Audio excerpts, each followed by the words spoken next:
Welcome to Thrive in Design, a podcast about making money in beautiful interiors as it relates to product-based businesses in the interior design industry. Each week, we'll discuss innovative strategies on how to approach product development and design sales in a shifting market. I'm your host, Nicole Lachey Ben.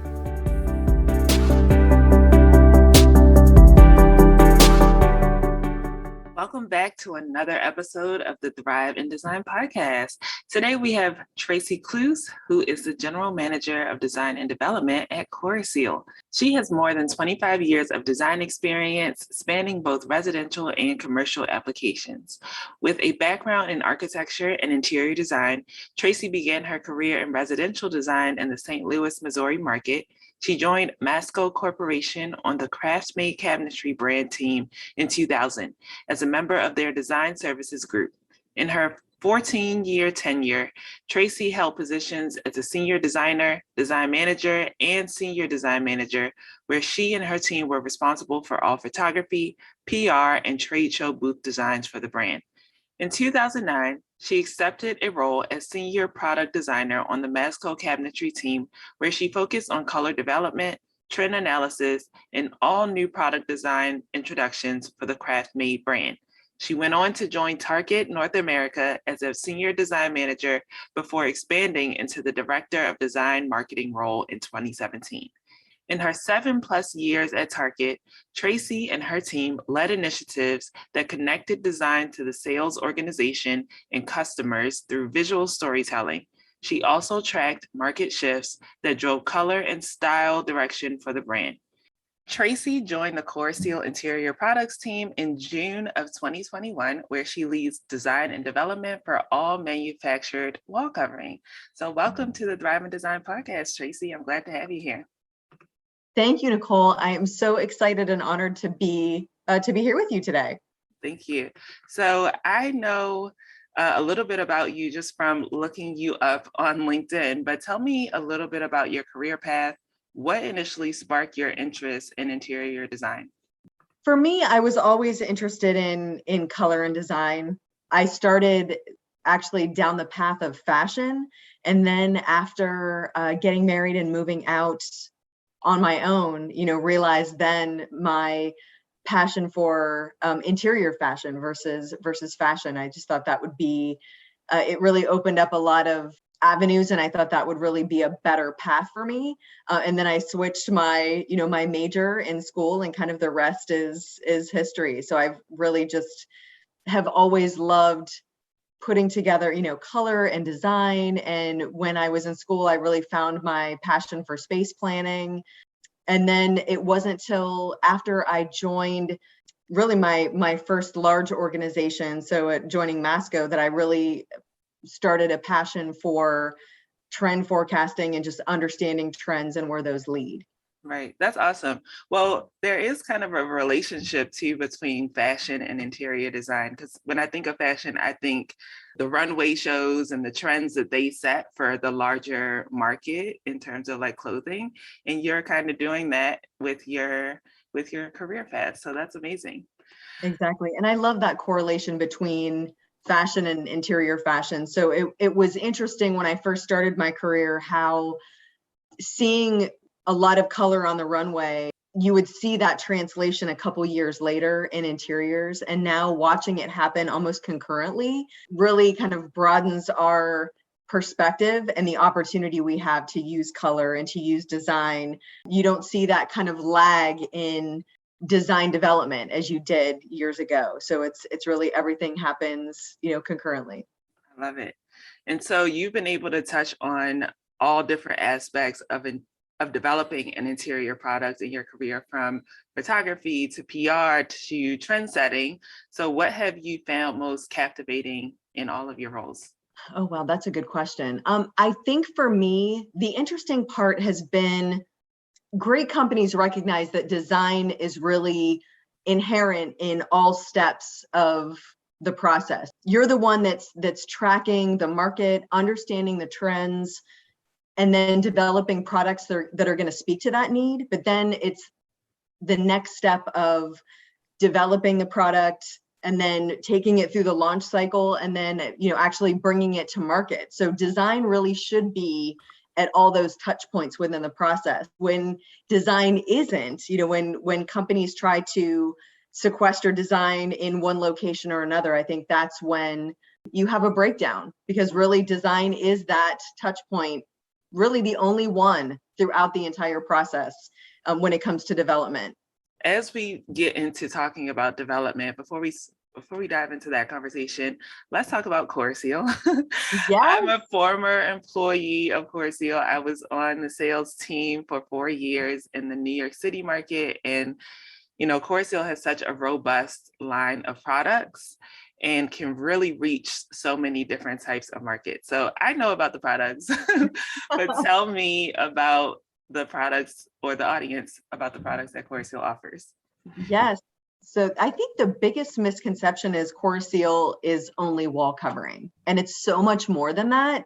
And I think that's really one of the things that's driving us right now is making those connections between all the wonderful products that are in the Koroseal portfolio. So we not only have just gorgeous wall coverings, but we have dry erase and tackable surfaces. We have acoustic solutions. We have wood veneer, and we have a Riatech product brand that is architectural films that will allow you to resurface almost anything. So doors, elevator banks, really whatever you would want to do, both indoor and outdoor. And then we have our wonderful digital lab, which allows you to essentially take your idea from whatever it is you're dreaming about and make it into an interior wall covering product. Yeah. Then we also have our wall protection, which is that systems approach that will allow you to really develop your solutions that will fit any interior need that you have, from door protection, wall protection, corner guards, chair rails, really whatever your need is. I always like to think of it, we offer surface solutions. It's not just covering, it's any kind of surface that you have. We have the opportunity to make it more beautiful. Yeah. And I always face that too as a sales rep, where people will be like, oh, Nicole, I need wall covering for XYZ on the project. But it was great because Koroseal has such a robust, portfolio of products. So I'm always like, show me your drawings, show me your floor plans, show me your renderings. And then I could always propose, hey, do you know we have all of these products that you can use here? And that always led to a bigger sale for me, which worked out in my favor. So much more than wall covering. Yeah, I love it. So as the general manager for design and development at Koroseal, what does your role entail to lead the company forward? I know you touched on, their trend setting and different things like that before. I think a lot of it is connecting the dots between the trends, the product design, development through marketing, and then all the way through to launch. So making sure that the products that we're bringing to market are correct, and then making sure that as they move through that development cycle, that the design intent remains intact. And then finally, once it's launched, making sure that we're telling the story of that product correctly. So it's really, we're the ones that really start the project and the product, and then follow it all the way through the cycle. And then, we're the ones that are there to help launch it and make sure that we're telling the story about that design intent correctly. And then making sure that as we're looking at products and we're bringing products to market, what is the timing? Like, there's some products you can be too early, and you're not going to reach that design intent until it could be even years later. And then you want to make sure that you're kind of hitting that sweet spot. You don't want to be too early, but you also don't want to be too late. Right. So is there a science to that? So how do you even know when is the correct time to bring something to market? Like, what's the magic behind it? Tell me. That's so hard to contextualize. It's something that I've just, through the years have really learned about that life cycle. A quick shout out to a color marketing group. So color marketing, if forecasting color, forecasting trend is something that is of interest, they're a great collaborative group that will help team members understand how that process works, and it's an easy way to engage in the process. I think it's just, again, being aware of what the market is and how the trends are ebbing and flowing, and then understanding, keeping a connection with our customers and our sales folks to understand where their needs are. Right. So they're more kind of the now, but we need to read between the lines and understand what the next is. So that way, as we move through that launch cycle, we're prepared. Right. Awesome. And so has there ever been a time too that you have been in the design and development phase and creating products and being aware of those trends, but then it's not the correct timing, or you've had to like make a pivot or something like that? Always. So that's always kind of striking the balance, is making sure that it's launching at the proper time. There's been a couple times that within my career that we've had to hold things back and not launch them when we initially thought, just because of the shifts in the market. So COVID is really a great example of that, because some of the products that were initially in the pipeline, we had to pivot on development of those and really understand where those shifts were happening and make sure that we were cognizant of bringing the right product to market at the right time. Right. Awesome. Yeah, COVID has turned everything on its head, but hopefully it's helped companies really think outside of the box and push forward with innovation. And one thing you also said that was intriguing to me is the launch portion of any product line and really developing the story behind the product, right? Because with my company, Thrive in Design, I hope that brands really think about the touch points that designers have with the brand, but also think about the captivating story behind the brand and the products, that they are offering. So what are some ways that you include storytelling in the product launches? So that's something that we've been really focusing on most recently within our team. So collaborating with our marketing team. I think with designers, they are so busy right now, understanding not only seeing the color and the pattern, but understanding the why behind the product just helps them to make a better connection. And it also helps from a sales perspective. They're not going in with just beautiful new patterns. They have a way to tell a story of why these patterns are important and how you're going to connect to them as a designer. Right. I know when I attended the Koroseal Sales Conference last year, before the pandemic hit, they were showing us a lot of the patterns that were in development. And I love the story behind like where the inspiration came from, right? In terms of, sometimes that was fashion, sometimes that was nature, sometimes it was something else, but that influenced the pattern, right? And then that gave me the tools as a sales rep to tell a story to the designer, which can then take that story to their client to really pull their design together. So yeah, storytelling is a big part of the design process and the products behind it. Definitely. So I know we talked a little bit about COVID and how that's pretty much shifted the market and interior design and putting things on hold. But how has that also influenced your design and development process? As we looked at 2019, I felt like we were on a pretty strong path forward as far as design and the way the markets and the segments were moving forward. And then we get into 2020 and it was just, roll that up and kind of throw it in the trash can because everything changed. And I think that is the opportunity that a lot of designers have right now. Is it's really an opportunity to pivot, to look at things a little bit differently, to tell your story a little bit differently. There's so much opportunity out there right now. For some companies, it allowed them to kind of tap the brakes a little bit, pause, and then kind of reframe. For Koroseal, it was really just an opportunity to focus more on the customers and what the customers' needs were. So thank goodness we have an amazing design team. So for design, it was, how do we find inspiration in a different way? While we're all in lockdown and at home, we're still coming together as a team sometimes remote, sometimes in person when we can, but it's just been interesting to find new pathways for inspiration. It was a clean sheet of music, different than what you were used to.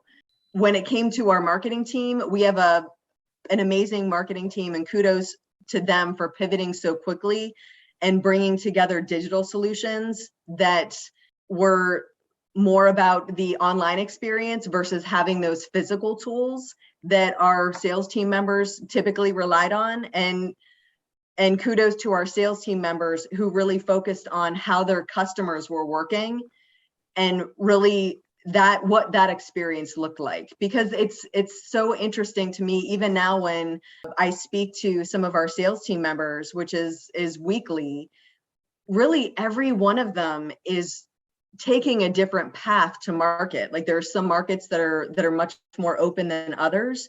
So it's really specific to that salesperson as to the type of tools they need and the type of customer experience that they're having. And I think that's probably a lesson to all of us, is really kind of putting your customer first, understanding what their needs are, and moving forward in that manner. Yeah, that's a good point that I sometimes forget about, right? Because as a sales rep that was in New York City, you get so focused on like, okay, this is my territory, these are my customers, this is what my experience is in this place. And oftentimes you might forget about like, oh, there are other people out there in different territories that might be having a different experience, right? And then what does that look like as they're translating a sales experience to their customers, which is a challenge in itself for the interior product company, and creating the products and creating the tools that might be different from California to New York to Texas to the Midwest somewhere. So how do you even approach that challenge? Because that is a challenge to approach, with everybody needing different things and everybody needing different tools to serve their customer.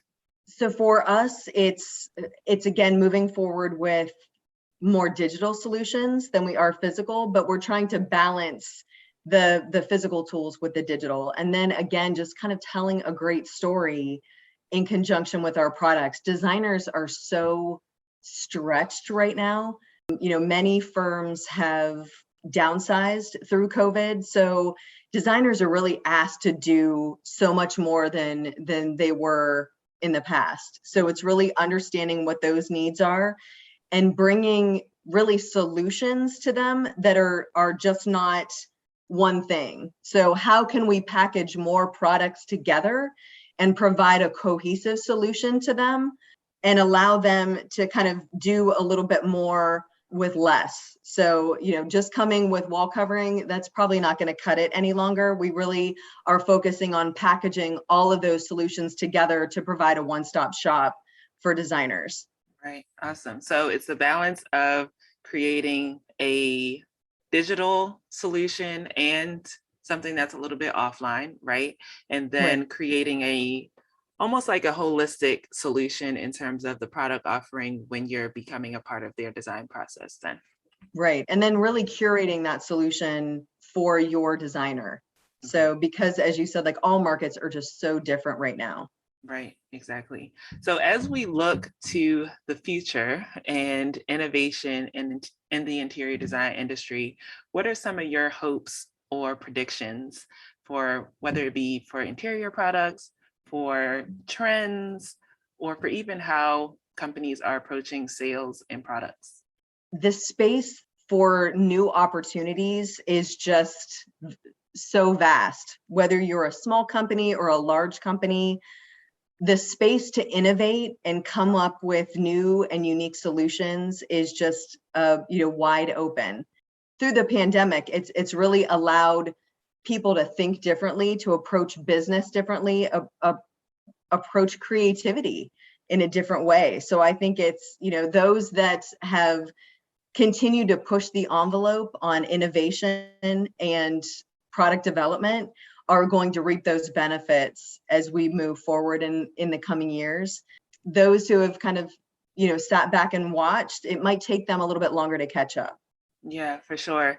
I think it takes bravery right? To really push the envelope and push forward in innovation, whether that be developing the product, how you're going to tell the story behind the product, how you're going to curate the experience for the designer.